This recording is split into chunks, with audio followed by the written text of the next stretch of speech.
एक घमंडी हाथी और चींटी की कहानी। एक बार की बात है, किसी जंगल में एक हाथी रहता था। उसे अपने शरीर और अपनी ताकत का बहुत घमंड था। उसे रास्ते में जो भी जानवर मिलता वो उसे परेशान करता और डराकर भगा देता। एक दिन वह कहीं जा रहा था। रास्ते में उसने एक पेड़ पर एक तोते को बैठा देखा और उससे अपने सामने झुकने के लिए बोला। तोते ने झुकने से मना कर दिया तो गुस्से में आकर हाथी ने वो पेड़ ही उखाड़ दिया जिस पर तोता बैठा था।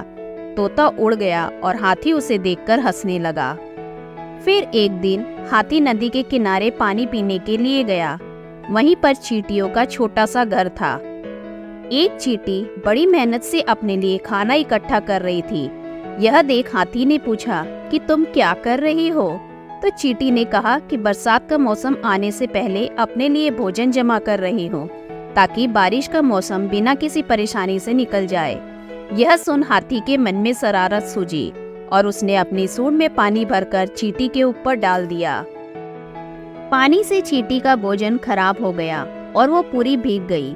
यह देखकर चींटी को बहुत गुस्सा आया और उसने घमंडी हाथी को सबक सिखाने का सोचा।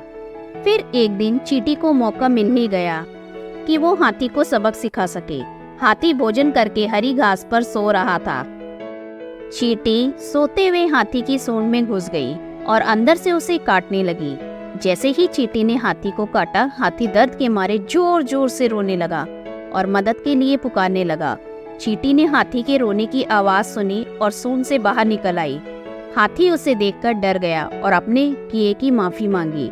जब चींटी को महसूस हुआ कि हाथी को अपनी गलती का एहसास हो गया है तो उसने हाथी को माफ कर दिया।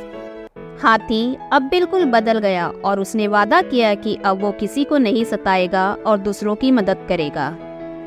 शिक्षा: हमें अपनी ताकत पर कभी घमंड नहीं करना चाहिए।